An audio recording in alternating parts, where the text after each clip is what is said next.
안녕하세요. 경기도에서 개인 공방을 운영하고 있는 여자입니다. 다른 공방들처럼 예약제로 운영하고 있어서 쉬는 날은 자유로운 편인데요. 요즘 들어 부쩍 일욕심이 생겨서 휴무 없이 엄청 달렸습니다.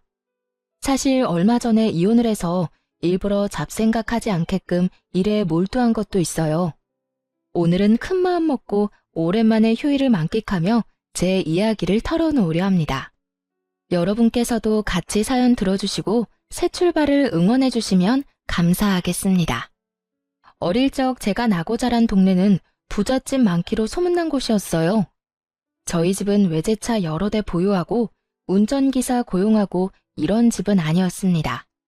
그래도 비교적 여유로운 부모님 덕분에 돈 걱정 없이 좋은 환경에서 살았죠. 성인이 된 이후에는 본가의 땅값이 예전보다 더 많이 올랐더라고요. 그래서 부모님은 집을 팔고 새 아파트로 입주하셨어요. 남은 돈으로는 두 분의 노후를 준비하셨고 그 다음으로는 꽤 오래전부터 소유하고 있던 5층짜리 건물을 제게 선물해 주셨죠. 늦둥이 외동딸이라 그런지 할 수 있는 건 다 해주고 싶어 하셨거든요. 아낌없이 지원받은 만큼 부모님께 조금도 실망스러운 모습 보이기 싫었어요.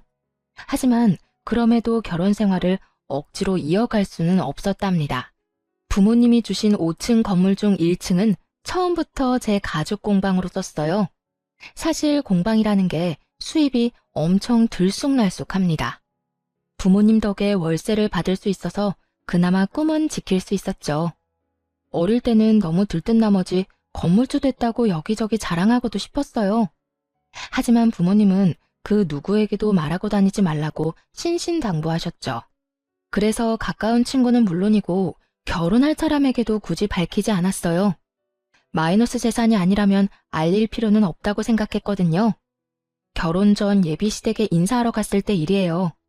과일 바구니를 사기는 했지만 여전히 손이 좀 허전하길래 구하기 어렵고 질 좋은 가죽으로 예비 시모의 지갑을 만들어 갔습니다. 장보러 갈 때 쓰는 편하게 들 수 있는 지퍼 달린 지갑을 만들어 드리고 싶었죠. 그런데 예비 시모는 제 선물을 대놓고 안 좋아하더군요. 그래도 센스 있는 예비 신랑이 세상에 하나뿐인 거라며 치켜 세워준 덕분에 다행히도 자존심만은 지킬 수 있었습니다. 예비 신랑뿐만 아니라 형님 될 분도 실력이 대단하다고 칭찬해 주셨고요. 형님은 어떻게 이렇게 귀한 걸 만들었냐면서 자기도 받을 수 있냐고 물으셨어요. 시모에게서 바랬던 반응이 형님에게서 나오자 기분이 좀 이상했죠. 꼭 만들어드리겠다고 했더니 고마웠는지 형님이 그날 하루 종일 잘 챙겨주셨어요. 그때부터 형님만큼은 언제나 내 편이겠구나 직감했던 것 같아요. 시모는 밥 먹는 내내 시큰둥하다가 뜬금없이 부모님이 어디 사시냐고 물어봤어요. 대답하니 땡땡동이면 땡땡 아파트 있는 곳인가 하며 혼자 중얼거리더군요. 맞다고 하니 또 무슨 일 하시냐고 형식적인 질문을 하길래 사업하신다고 대답했죠. 머릿속으론 이 불편한 자리가 언제 끝나나 생각하면서요. 그런데 그때부터 시모의 눈빛이 갑자기 초롱초롱해지더군요. 가라앉았던 목소리도 전과는 다르게 높아졌고요. 게다가 한쪽으로 치워둔 제 선물을 다시 주섬주섬 꺼내보더니 마치 방금 선물 받은 것처럼 지갑 너무 잘 쓰겠다면서 해맑게 웃는 거 아니겠어요? 부모님 배경 듣고 태도가 싹 바뀐 시모를 보며 좀 속보인다 싶었어요. 그나마 식사 자리 다 끝나고 민망해하는 예비 신랑의 사과에 마음을 풀 수 있었죠. 결혼 생활 해보니까 그때 남편을 시원하게 뻥 찼어야 했는데 하고 후회됐어요. 모자란 남편보다 형님이 훨씬 더 든든한 존재가 돼주셨거든요. 시모는 뭐 말할 것도 없이 최악이었네요. 물론 결혼하고 얼마 동안은 엄청 잘해주는 척 했습니다. 그런데 시모의 이중성을 알게 된 이후로 도무지 못 견디겠더라고요. 때는 결혼 후 맞이한 첫 명절날이었어요.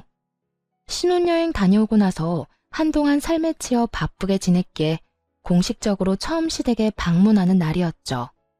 그날부터 시모의 만행은 시작됐습니다.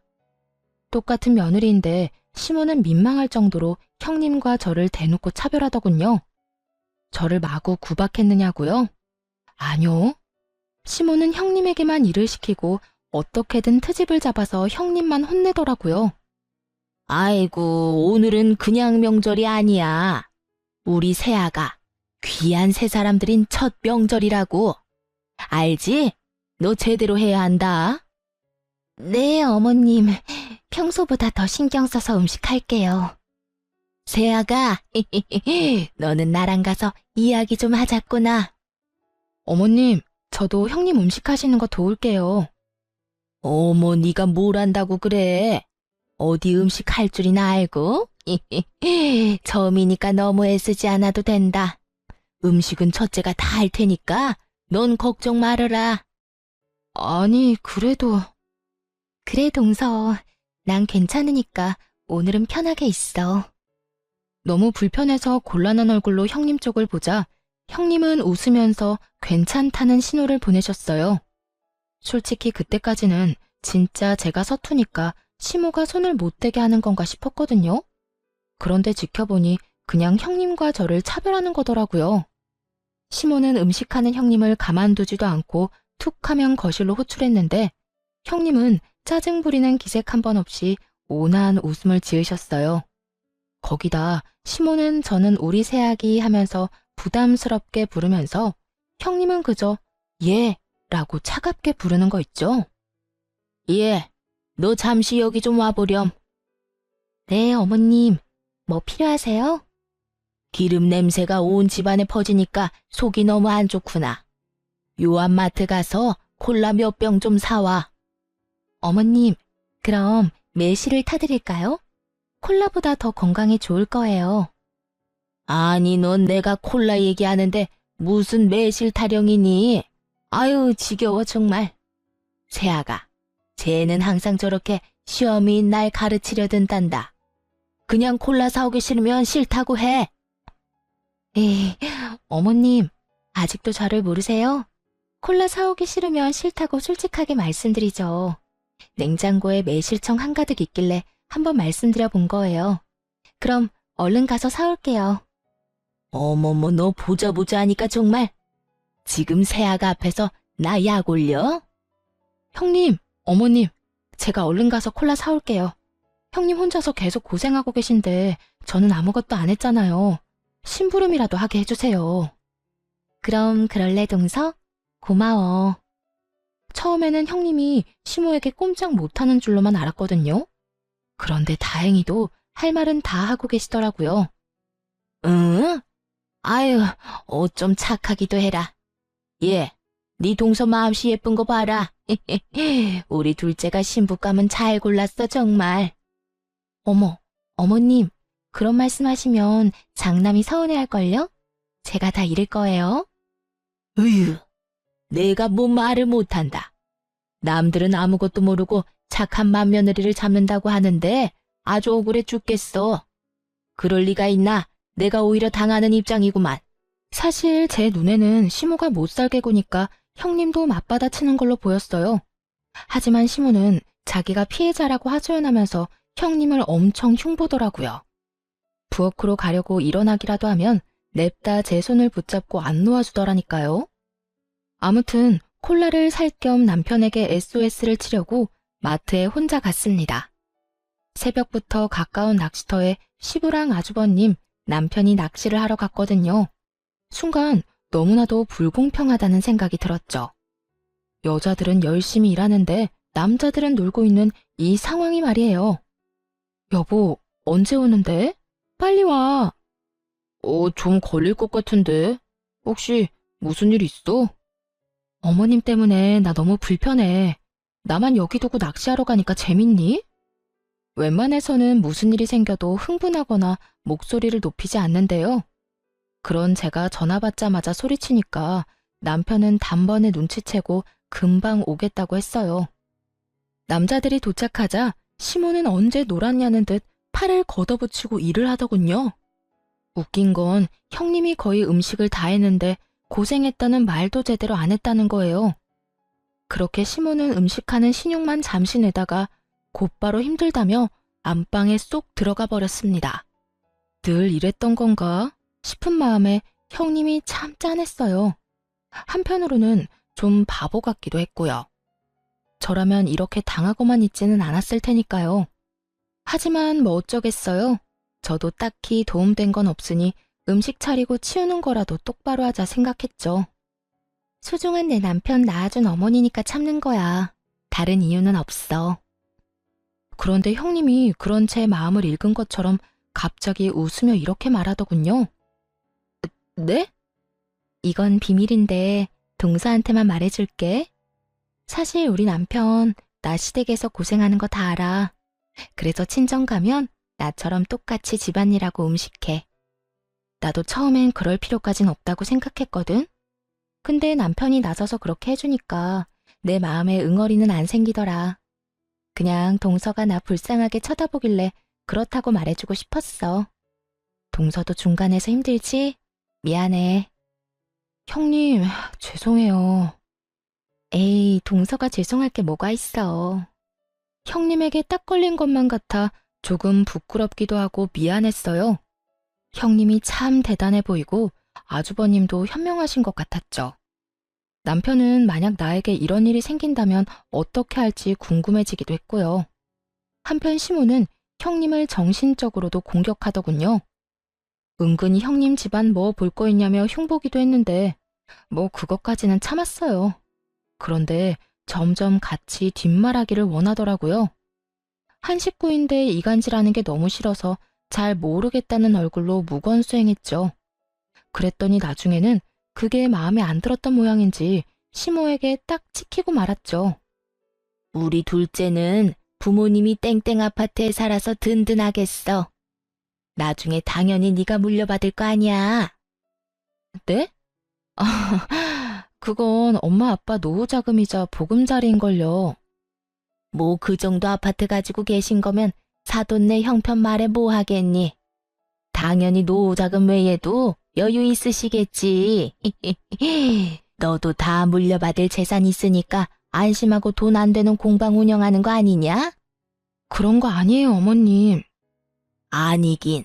나한테는 솔직히 말해도 된다. 처음에 솔직히 너도 공방하고 아들도 식당 하니까 내가 많이 걱정했거든.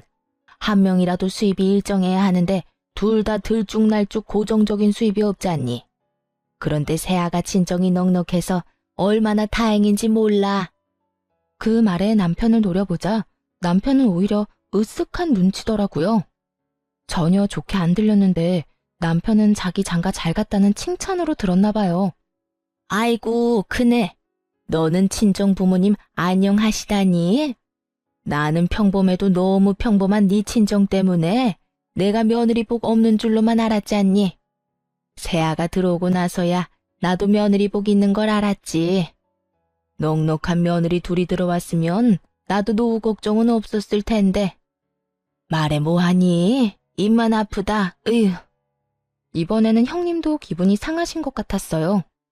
아까처럼 대답하거나 온화한 웃음을 짓는 대신 그저 입을 꾹 다무셨거든요. 분위기를 망치기 싫어서 억지로 참는 눈치였죠.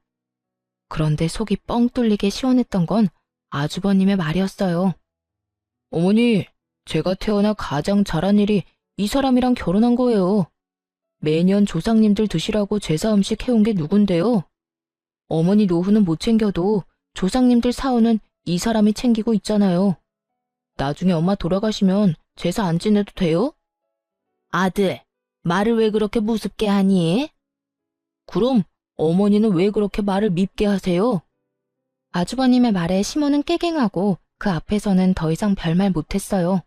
대신 뒤에서 형님을 더 괴롭혔죠.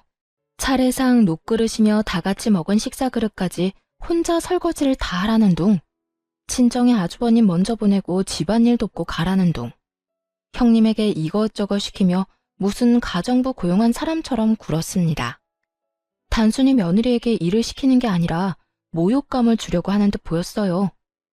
아가, 우리 둘이 남자들 사우나 다녀올 동안 명절 특선 영화나 보자꾸나.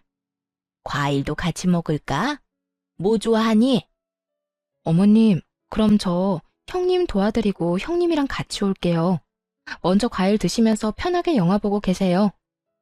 뭐하러 그러니? 너 지금 착한 척 하는 거니? 이제 보는 사람도 없는데 굳이 안 그래도 된다. 네? 착한 척이 아니라요, 어머님. 녹그릇이 많이 무겁기도 하고 형님 혼자 설거지 하시기엔 양이 너무 많잖아요. 음식도 형님이 다 하셔서 제 마음이 불편해서 그래요. 예, 기가 막혀서 참나. 그게 바로 착한 척이야. 너 지금껏 제 고생은 다 시켜놓고 갑자기 돕겠다는 게 무슨 말이니? 내가 예쁘다 예쁘다 해주니까 시어미 말이 지금 웃음니? 잔말 말고 영화나 보자니까. 네? 동서, 난 괜찮으니까 어머님이 하자는 대로 해드려. 갑자기 제 탓을 하는 시모의 말에 깜짝 놀랐어요. 형님은 이미 이런 고집을 수없이 겪었다는 듯 억지 웃음을 띤 얼굴로 저를 만류했죠. 아마 저까지 시모에게 미움을 살까봐 도와준 듯 했습니다. 들었지? 제가 그러라잖니. 하지만 며느리를 함부로 하대하는 시모를 더는 견디기 힘들더군요. 그래서 소파에서 벌떡 일어나 설거지 금방 하고 오겠다고 말했어요. 그냥 시모의 말대로 해버리면 앞으로 더한 걸 요구할 것 같아서 아주 오싹했거든요. 어머님, 저 손으로 일하는 직업이라 설거지도 깨끗하고 빠르게 엄청 잘해요. 가서 금방 설거지하고 올게요. 그리고 명절에는 따로 형님한테 용돈 좀 챙겨주셔야겠어요. 형님 혼자 일을 다 하시잖아요. 끝까지 입 바른 소리를 하자 시모는 빤히 쳐다보다가 이내 콧방귀를 뀌었어요. 그때부터 은근히 저를 괴롭히기 시작했고요. 형님은 왜 그랬냐면서 걱정했지만 차라리 같이 미움받는 쪽이 나을 것 같았어요. 그런데 예상 밖으로 시모는 시댁을 벗어나서까지 괴롭히려고 들더군요. 우선 그날 집에 돌아오자마자 남편에게 시댁에서의 일을 여과 없이 말했습니다. 바로 말해놓는 게 나중에 탈이 나지 않을 것 같았거든요. 남편은 곧바로 저를 혼자 두고 자리를 비워서 미안하다고 사과는 했지만 시댁에 자주 갈 일 없으니 한 번만 참아달라는 부탁을 하더군요. 아무리 남편의 잘못이 아니라지만 대충 넘어가려는 느낌이라 영 찝찝했어요. 그래서 되도록 시댁에 가지 않으려고 필사적으로 노력했습니다. 이번 주 주말에 엄마가 한번 오래. 갑자기? 왜? 뭐 아들 보고 싶은데 이유 있으시겠어? 그래? 잘 다녀와. 나도 친정에 다녀와야겠다. 장모님이 당신 보고 오래? 아니? 그런 말씀 없으셨는데? 그럼 왜 가? 어머님이랑 똑같지. 우리 엄마 아빠도 딸 보고 싶은데 이유 있겠어? 잠깐만. 당신 지금 내가 우리 집 간다니까 당신도 친정에 간다는 거잖아. 좀 유치하네. 부부는 일심동체 함께 움직여야지. 원래 여자는 남편 가는 곳 따라가는 거야. 자기가 그때 나보고 시댁에는 자주 갈 일 없을 거라며? 부부가 일심동체면 나랑 우리 집 같이 가면 되겠다. 진짜 치사하게 그럴 거야? 우리 엄마가 뭐 잡아먹어? 진짜 중요한 날 아니고서야 시댁에 갈 필요 없다며. 그러자 남편은 할 말이 없으니 입을 꾹 다물더라고요. 하지만 생각이 짧았던 걸까요?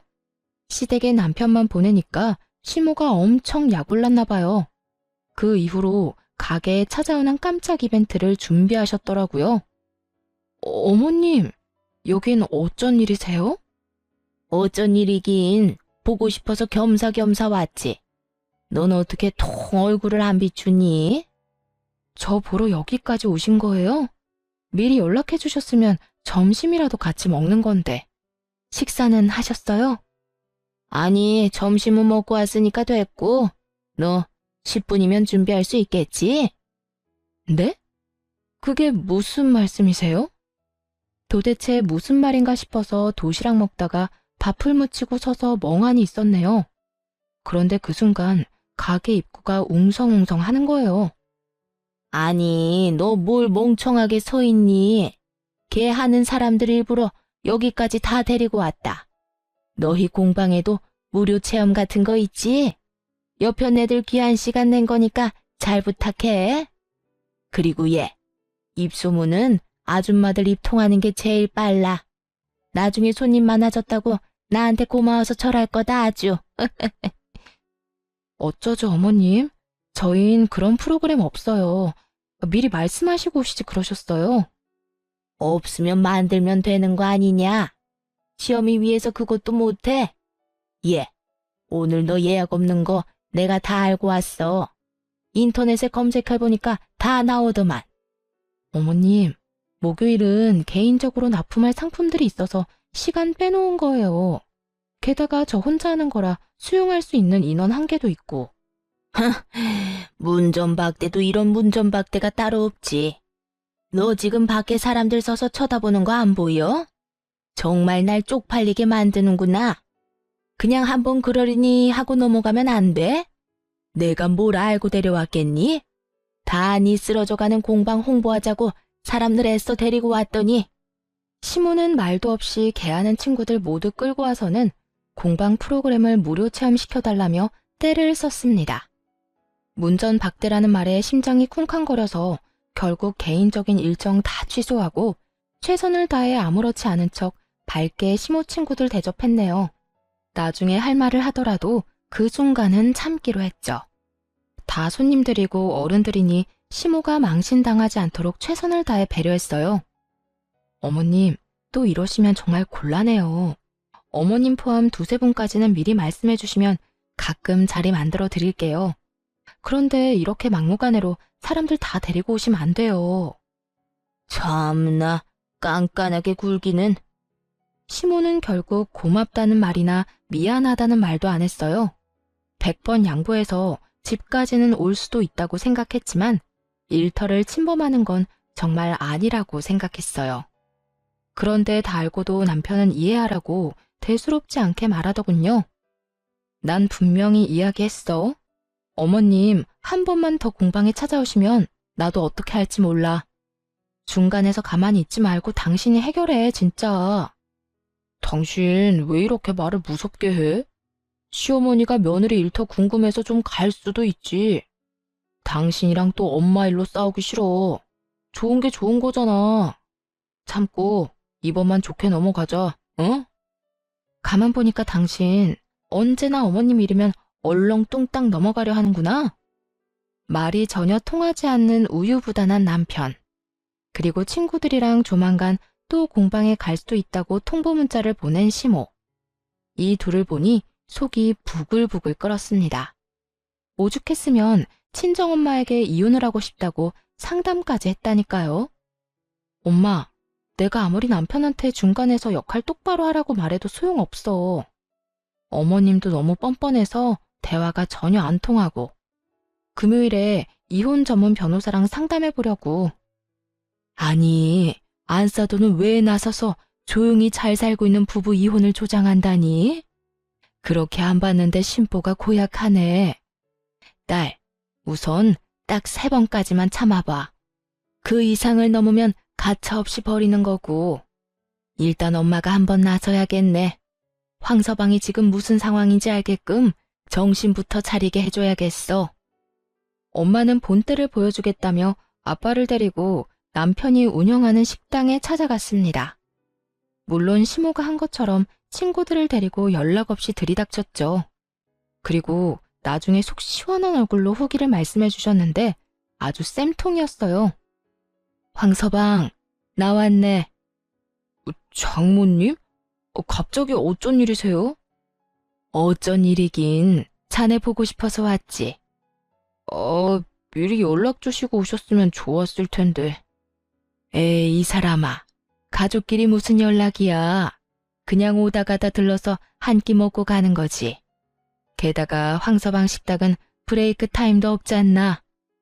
그렇긴 한데 보통 이때는 점심 장사 끝나고 숨 돌리는 시간이거든요. 그래도 오셨으니까 제가 금방 맛있게 해드릴게요. 그럼 오늘 밥은 황서방이 사주는 건가? 아유, 장모님, 당연한 말씀을 하세요. 여기까지 오셨는데 사위가 어떻게 밥값을 받아요? 그래? 좀 많이 먹을 것 같은데. 장인어른도 오셨어요? 그럼 나 혼자 왔겠어? 어서들 들어와. 아니, 우리 골프 모임 사람들이 황서방 가게 하도 궁금하대서 다 데리고 왔지. 에? 걱정 마. 저 사람들 중에 유명한 블로거도 있거든. 자네 식당 홍보 아주 잘해줄 거야. 아이고, 우리 사위가 오늘 쏜다네. 먹고 싶은 거 걱정하지 말고 다 시켜. 남편은 10대 명 정도 되는 부모님 손님들을 대접하다가 아무리 생각해도 분했는지 저에게 전화를 했어요. 정말 너무한 거 아니야? 장모님이랑 장인어른 골프 모임 사람들 다 데리고 식사하러 오셨어. 이 시국에 자영업 하는 사위 생각하면 이러시면 안 되는 거잖아. 아니 여보, 식당에 밥 먹으러 가는데 뭐 문제 있어? 문제가 있냐니. 난 장모님 혼자 오신 줄 알고 계산하지 말라고 한 거지. 그런데 갑자기 우르르 몰려오더니 사위가 쏘는 음식이라 선언하시는 거야. 그때부터 사람들 공짜라고 아주 신나서 여러 음식 주문해서 먹는데 아우 저게 다 얼마야 진짜. 아니 우리 엄마도 공짜로 안 먹는데 장모님 장인어른 정말 너무하신 거 아니야? 우리 엄마는 말이야 친구분들 데리고 와도 칼같이 계산하셔. 나도 어머님이랑 어머님 친구분들이 갑자기 공방에 오셨을 때 돈 안 받았어. 열심히 공방 프로그램 체험시켜드리고 선물도 나눠드렸는데 다 무료였다고. 혹시 나 그때 돈 받아야 하는 거였어? 뭐? 아, 알겠어. 그럼 어머님께 입금해달라고 해야겠네. 와, 설마 너 지금 일부러 이러는 거야? 혹시 똑같이 해달라고 장모님한테 부탁했어? 딱히 그런 건 아닌데 신기하게 비슷한 상황이긴 하지. 아이 참 어쩌겠어. 우리가 어른들께 맞춰가야지. 당신이 좀 참아. 좋은 게 좋은 거잖아. 안 그래? 남편과 똑같이 사람 좋은 척 굴자 수화기 너머로 안절부절 못하는 남편의 반응이 느껴졌어요. 황서방, 뭐 하나? 여기서 주문 더 받아야지. 어떻게 해? 사람들 맛있다고 난리야. 네, 장모님. 집사람이랑 통화 중인데 금방 가겠습니다. 그래, 그래. 아유, 입맛에 맞는지 다들 내일 또 오자고 난리야. 네? 내일 또요? 아, 당신 방금 들었지? 응, 그게 뭐? 어머님도 친구들이랑 또 공방 오겠다고 문자하셨어. 나는 어머님 모시고 당신은 우리 엄마 아빠 모시면 되겠네. 내가 진짜 잘못했어. 미안해. 엄마한테 당신 공방 앞으로 절대 가지 말라고 할게. 응? 그래? 알겠어. 그럼 고맙고. 그렇게 말해도 들은 척도 안 하던 남편은 자기가 불리해지니 그제야 나서더군요. 당연히 친정 부모님은 그날 밥값 다 계산하시고 가셨습니다. 돈이 없는 것도 아닌데 힘들게 일하는 사위한테 어찌 얻어먹겠냐고 덧붙이시면서요. 아마 남편은 속으로 엄청 찔렸을 거예요. 집에 돌아와서도 아무 말 못하고 제 눈치 보더라고요. 그 이후로 정말 거짓말처럼 시모의 괴롭힘은 사라졌습니다. 그새 남편한테 일렀냐며 연락이 올 줄 알았는데 그런 것도 없이 평화로웠죠.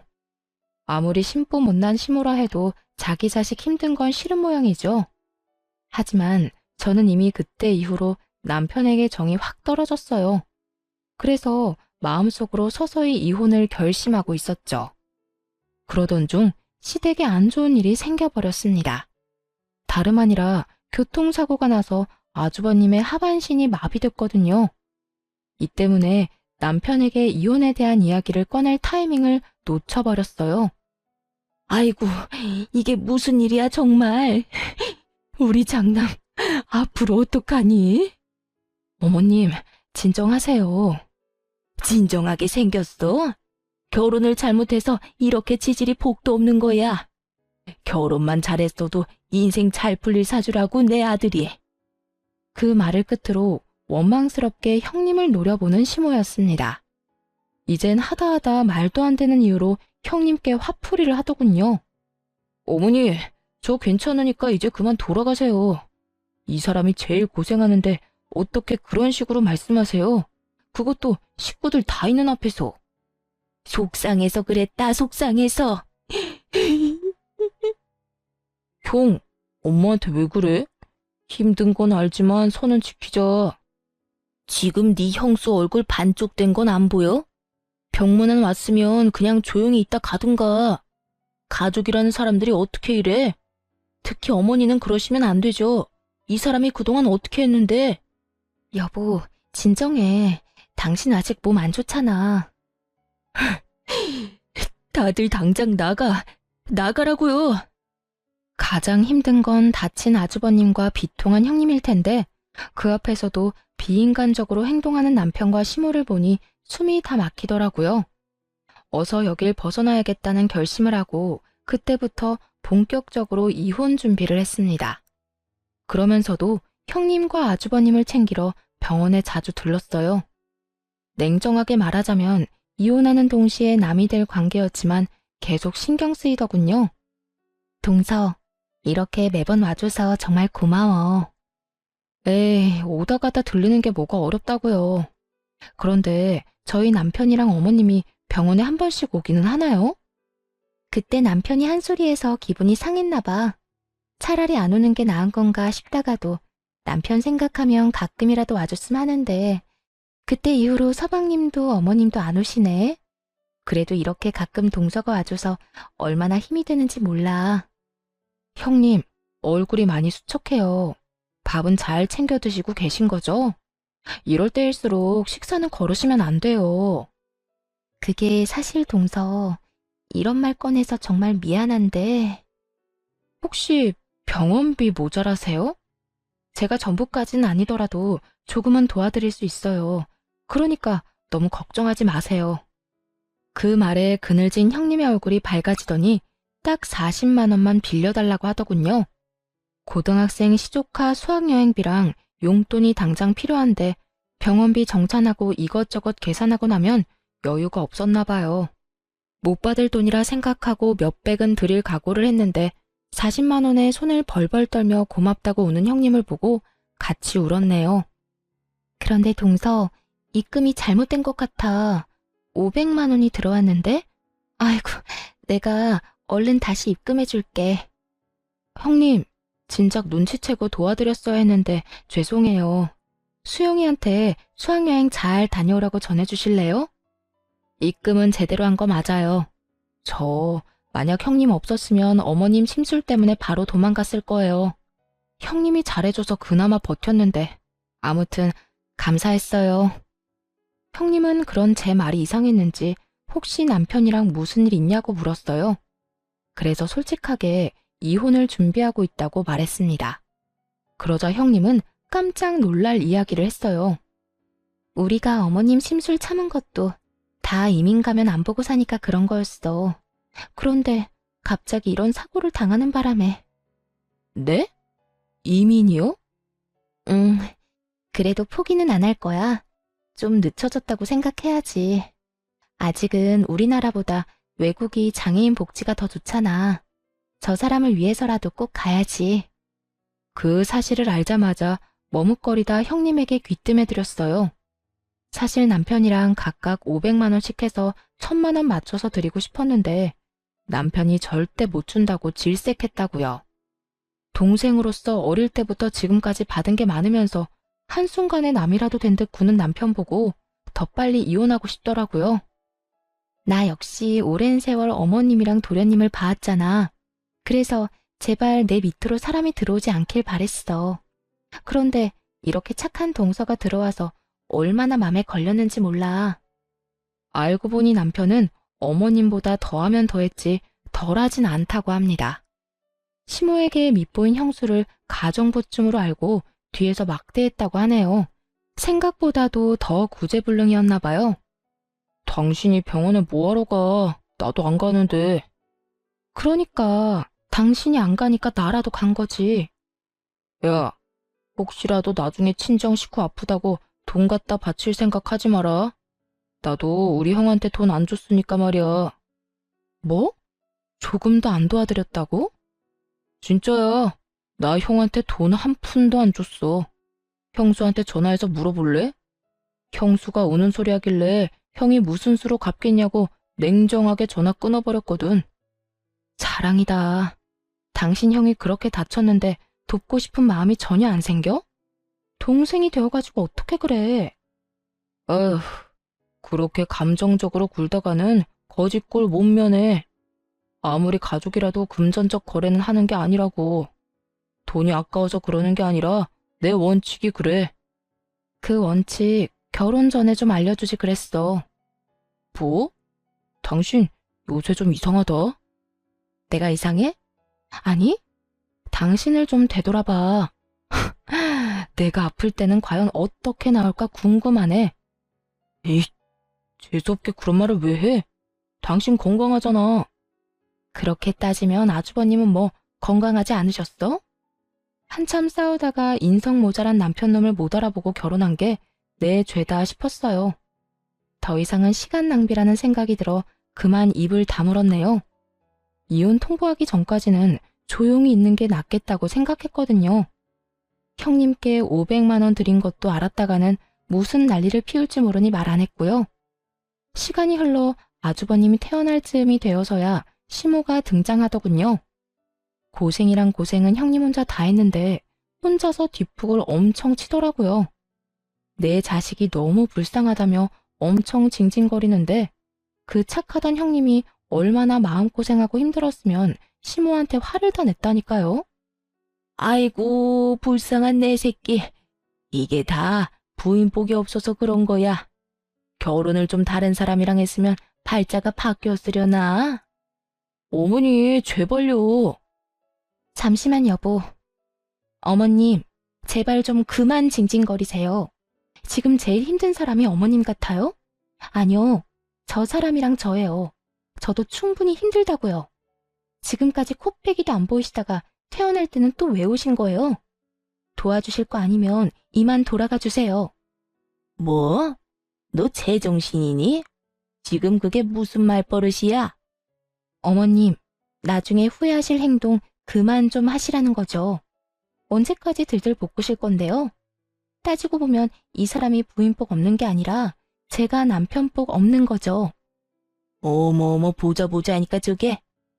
형님의 말에 도저히 참을 수 없어서 웃음이 작게 터졌습니다. 시모가 눈치를 주며 눈을 부라렸지만 아랑곳하지 않았어요. 모처럼 형님의 한 방이 너무 속 시원했거든요. 눈을 씻고 봐도 자기 편이 없는 것 같자 시모는 금방 눈물을 그치고 일어나더군요. 눈물 쇼하러 온 중견 여배우라도 되는 줄 알았네요.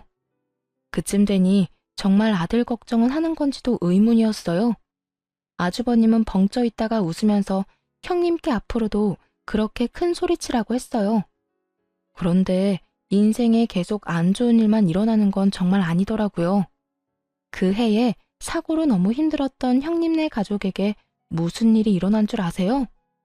형님이 산 복권이 1등에 당첨되면서 하루아침에 돈방석에 앉은 거 있죠? 시모는 소식 듣고 내 아들 신분 상승했다며 엄청 좋아했지만 저는 또 형님이 호구처럼 돈이라도 뜯기진 않을까 걱정했습니다. 아니나 다를까 시모는 김칫국부터 마시고 있었어요. 갑자기 연락해서는 저와 남편을 불러서 하는 말이 가관이었습니다. 우리 장남이 태어난 지 얼마나 됐니? 더 빨리 신경 썼어야 했는데 이제라도 다 같이 힘을 모아 한상 대접해야지. 1등 금액이 어마어마하던데 나도 말년에 발 쭉 뻗고 살겠구나. 뭐 하고 서 있어? 얼른 음식 해야지. 네? 제가요? 그럼 내가 하리? 아주버님과 형님을 초대했으니 도와서 음식 좀 하라는데 뭐 이거 해라 저거 해라 말만 해서 거의 저 혼자 다 한 격이었어요. 같이 온 남편도 전혀 도움이 안 됐죠. 힘들지? 그래도 어쩌겠니? 이제는 서열이 아주 달라졌어. 첫째 내한테 봉사하면서 살아야지. 그럼 콩고물이 얼마나 어떻게 떨어질지 누가 아니? 맞아. 조금 힘들더라도 자기가 고생해. 그동안 형수 혼자서 다 하던 거잖아. 진짜 엉망진창이네요. 뭐? 그게 무슨 말버릇이야? 아니, 어쩜 엄마나 아들이나 그렇게 염치 없이 구는 모습이 판박이에요? 당신 뭐라는 거야 지금? 개차반인 시모와 남편에게 질려서 뛰쳐나가려는데 마침 형님이 휠체어 태운 아주버님을 데리고 나타났습니다. 그러자 남편과 시모는 제게 언제 화를 냈냐는 듯 버선발로 형님과 아주버님을 맞이하며 살뜰히 대접하더군요. 형, 왔어? 몸은 좀 괜찮아? 근데 네가 언제부터 내 걱정했냐? 에이, 또 섭섭하게 뭘 그렇게 얘기해. 아이고, 예쁜 내 새끼들 왔어? 네? 제가 잘못 들었나 봐요, 어머님. 이제는 뭐 내 아들이나 너나 다 내 새끼지. 함께한 세월이 얼마나 흘렀냐? 긴 세월 네가 참 고생 많이 했다. 그래도 이렇게 고생 끝에 선물이 오는 법이야. 며느리 복 없다던 어머님이 그런 말씀하시니까 신기하네요. 그나저나 음식은 동서가 다 한 거죠? 응? 뭐, 그렇지. 첫째 너는 이제 편히 쉬면 돼. 동서, 고생했지? 미안해. 아니에요, 형님. 저는 괜찮아요. 형님은 당연히 저 혼자 고생했다는 걸 알아채고 고맙다고 인사하시더군요. 그래서 귓속말로 이게 마지막이라고 형님에게 말해드렸죠. 네가 둘째한테 정 미안하면 윗사람이 용돈도 챙겨주고 그러는 거야. 용돈이요? 네? 아니요, 저 그런 거 필요 없는데요. 둘째야, 너 쓸데없는 자존심 좀 부리지 마라. 그 고생을 했는데 마땅히 용돈 받을만 하지. 그리고 이참에 공방에서 돈 안 되는 일 하지 말고 첫째네 가서 일하는 게 어떻니? 첫째 너희는 이제 사람 부릴 여유는 되는 거 맞지?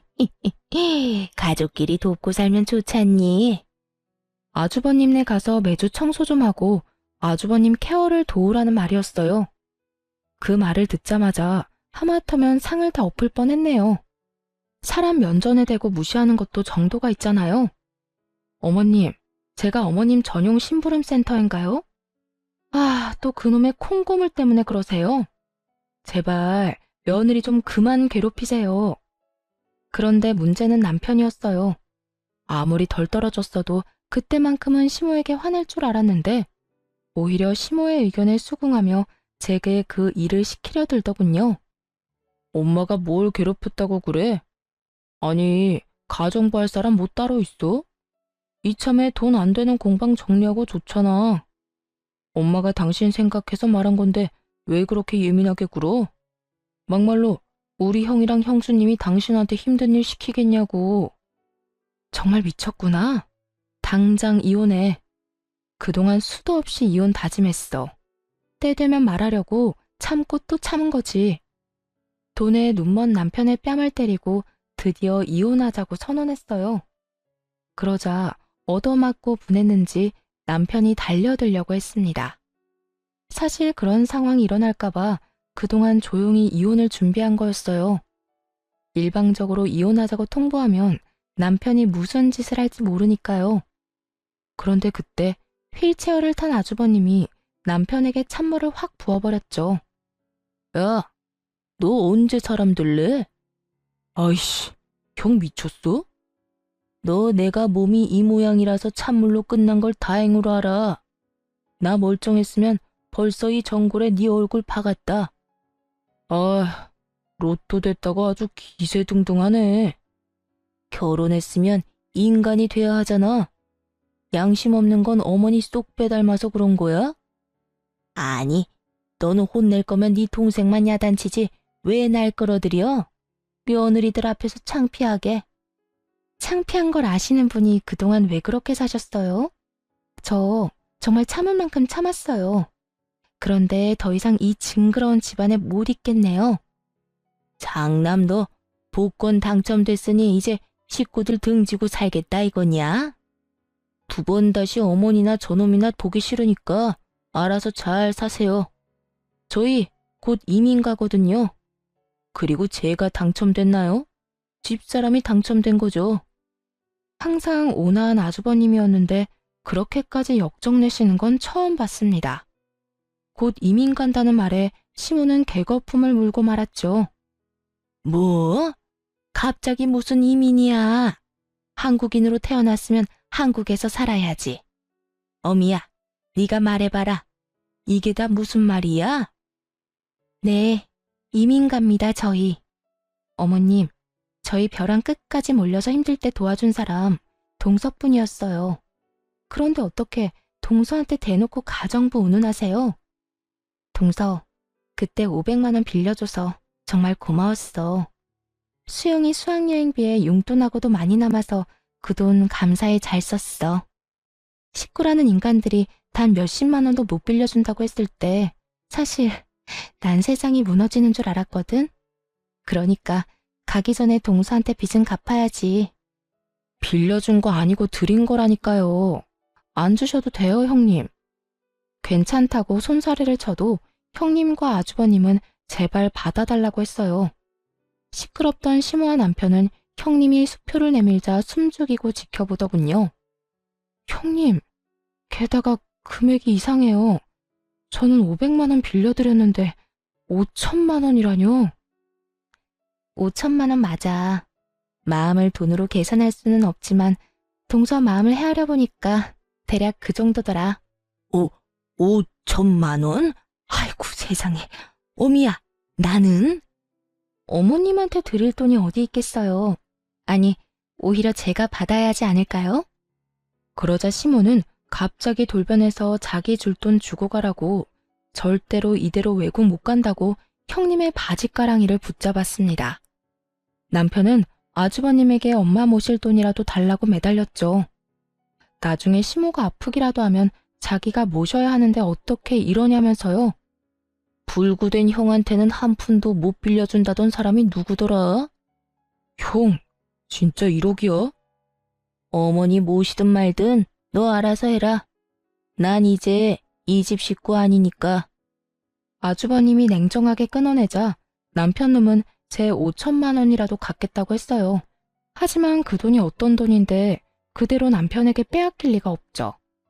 5천만 원은 마음만 감사히 받겠다고 하고 형님께 돌려줬습니다. 이쯤에서 시원하게 정리를 다 해야 할 것 같았거든요. 형님, 저 여유 있어요. 안 도와주셔도 돼요. 정중하게 거절하자 형님은 혹시 돈이 모자란 거냐며 필요하면 그보다 더 주겠다고까지 하셨어요. 괜찮아요. 사실 공방 있는 건물이 제 거거든요. 다들 무시하지만 공방도 엄청 잘 되고 있고 매달 월세 받으면서 살아요. 그래서 저는 이혼해도 여유 있어요. 당신, 그게 무슨 말이야? 나한테는 전혀 그런 얘기 안 했잖아. 내가 왜 당신한테 말해야 해? 그야 우린 부부니까. 이혼할 건데 부부는 무슨. 얘기가 나온 김에 진작 준비했던 이혼 서류를 꺼내 남편 얼굴에 찰싹 던져줬네요. 형님은 그제야 제 말이 무슨 뜻인지 알겠다며 고개를 끄덕였어요. 아하, 그러니까 우리가 정말 시어머니 복이 없었던 거네. 그러니까요. 저는 남편 복도 없어서 이쯤 하려고요.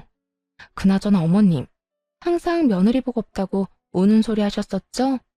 그런데 알고 보니 복이 분수에 넘쳤던 거네요. 시모는 자기가 귀인을 못 알아봤다며 저와 형님에게 잘못했다고 매달렸어요.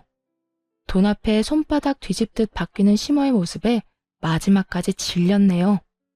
남편은 아니나 다를까 제 재산도 다 자기 거라며 큰 소리를 치더라고요. 그래서 미리 상담받았던 변호사님한테 전화해서 스피커폰으로 현실을 들려줬어요. 죄송하지만 부모님께 증여받은 재산은 재산 분할에 들어가지 않습니다. 에? 지금 이 사람 변호사라고 이쪽에 유리하게만 말하지 마세요. 못 믿겠으면 너도 변호사 고용해서 물어보든가. 참, 너 그럴 돈 없지? 인터넷에 검색해봐. 다 나와 있으니까. 여보, 나한테 어떻게 이래? 아이고, 멀쩡하던 집안이 아주 콩가루 집안이 됐네. 그 이후 형님네는 가족 전체가 이민 절차 밟고 있다고 해요. 저도 해외가 아주버님께는 훨씬 나을 거라고 생각합니다. 착하게 살았던 만큼 복을 받은 형님네, 앞으로도 행복하게 살았으면 좋겠어요. 또 저는 멍청한 남편과 고약한 시모에게서 벗어나 이혼하고 광명 찾았습니다. 깔끔하게 재산 한 푼 안 주고 헤어져 평화롭게 살고 있죠. 처음에 합의 이혼 절대 안 해주겠다며 고집 부리던 전 남편은 소송 시작하면 억대 위자료 물게 할 거라고 겁주니 금방 깨갱하고 물러나더군요. 아, 그리고 형님이 주신 5천만 원은 결국 받았어요. 안 받으면 진심으로 서운하다고 종잣돈으로 쓰라 해서 통장에 모셔놨습니다. 전 남편은 졸지에 이혼당하고 홀어머니 모시게 됐다며 시모 엄청 구박한다 들었어요. 밥값은 해야 하지 않겠냐고 자기 식당에 시모 불러서 일 시키는 것 같던데 아주 끝까지 이상한 놈인 것 같습니다. 뭐 전 시모 인성이 그러니 자업자득이라 할 수도 있겠네요.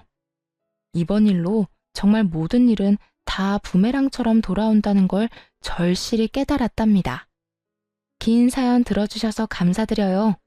좋은 하루 보내시길 바랍니다.